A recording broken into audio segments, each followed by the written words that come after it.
Important बातें गिनवाई है जो पिछले कई दशकों में किसी बजट में नहीं देखी गई। देखिए, पहली बात तो ऐसी है कि देश में गरीबी, भुखमरी और बेरोजगारी ये सबसे बड़ा चैलेंज है और कोविड के कारण स्वाभाविक रूप से हमारी इकोनॉमिक ग्रोथ को भी परिणाम हुआ है। ऐसे स्थिति में जो नीतियां घोषित हुई है, उदाहरण के लिए जिसकी आप चर्चा कर रही है ऑटोमोबाइल इंडस्ट्री, इसका टोटल टर्नओवर 4.5 लाख करोड़ का है और 1,45,000 करोड़ का इसका एक्सपोर्ट है। हमारे देश में सबसे ज़्यादा रोजगार देने वाली ये इंडस्ट्री है।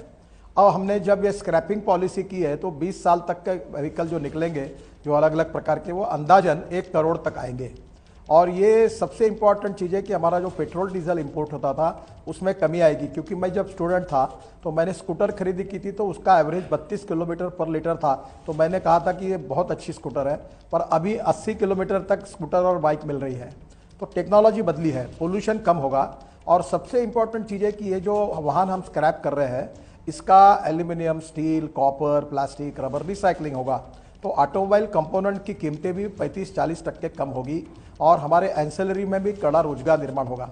और मैं आपको निश्चित रूप से बताऊंगा कि ये जो नीति आई है इसके कारण आने वाले 5 साल में वर्ल्ड के सभी अच्छे ऑटोमोबाइल ब्रांड अभी हिंदुस्तान में है और हम निश्चित रूप से दुनिया का नंबर 1 का ऑटोमोबाइल मैन्युफैक्चरिंग हब बनेंगे। और उसमें इलेक्ट्रिक कार हो, इलेक्ट्रिक बाइक हो, इलेक्ट्रिक बस हो या बायोफ्यूल हो, सब जगह पर टेक्नोलॉजी से हम आगे जाएंगे और ये सब गाड़ियां देश से एक्सपोर्ट होगी। और ये इससे सबसे बड़ा फायदा कोई होगा तो इससे बड़ा रोजगार निर्माण होगा और रोजगार ये सबसे बड़ी समस्या है। और ऑटोमोबाइल इंडस्ट्री ऐसी है कि जिसने देश में सबसे ज्यादा रोजगार दिया है। गडकरी साहब, आपने अपने स्कूटर का, प्यारे स्कूटर का जिक्र कर ही लिया। पूरी दुनिया ने, पूरे देश ने आपका वो स्कूटर देखा जब नागपुर की सड़कों पर आप उस स्कूटर पर निकलते थे।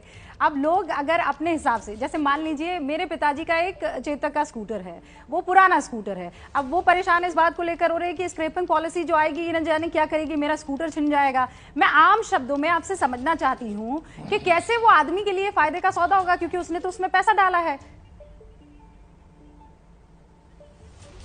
देखिए, आप एक पहली बात समझिए कि 15 साल पुराना अगर कोई ट्रक है तो उसको आपको 2-4 दिन में मैकेनिक के पास जाना पड़ेगा।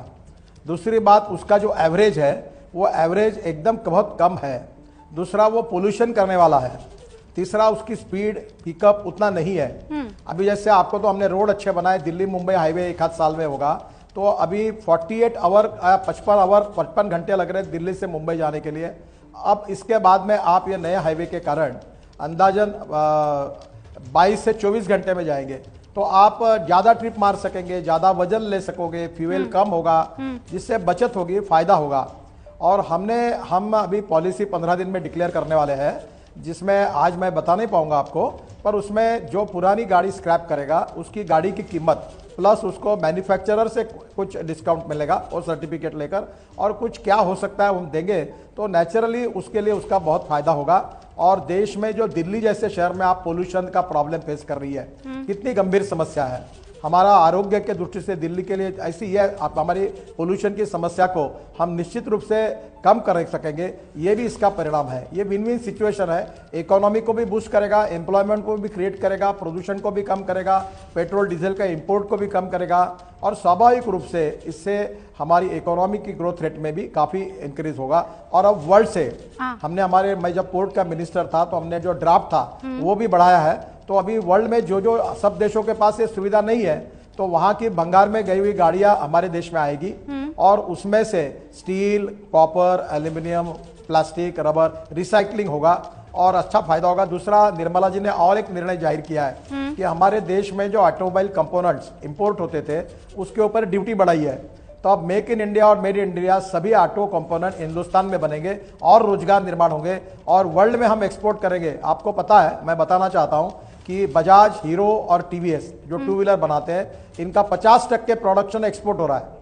तो ये कितनी बड़ी बात है देश के लिए, फॉरेन एक्सचेंज मिलेगा, तो ये विन विन सिचुएशन में ये सबका समाधान करेगी। और दूसरी बात आपने जो पूछी हुई थी, मेरे यहाँ भी मेरी चेतक की स्कूटर है, हाँ, वो भी मैंने रखी है। पर अब देखिए, आज जो इलेक्ट्रिक स्कूटर वही बजाज कंपनी ने बनाई, जिसकी लॉन्चिंग मैंने की थी, टीवीएस ने बनाई है, तो वो इलेक्ट्रिक स्कूटर अब उससे भी टेक्नोलॉजी में काफ़ी बदली हुई है।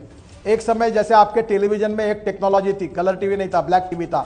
अब कलर टीवी आ गया और कलर टीवी में भी इतनी टेक्नोलॉजी अलग अलग आई है, उसके कारण हमारी टेक्नोलॉजी के कारण हम कितना एंजॉय कर सकते हैं। तो मुझे लगता है कि इसका निश्चित रूप से सबको आनंद होगा, उपयोग भी होगा और मैं मानता हूं कि ये जनता के लिए उपयोगी होगी।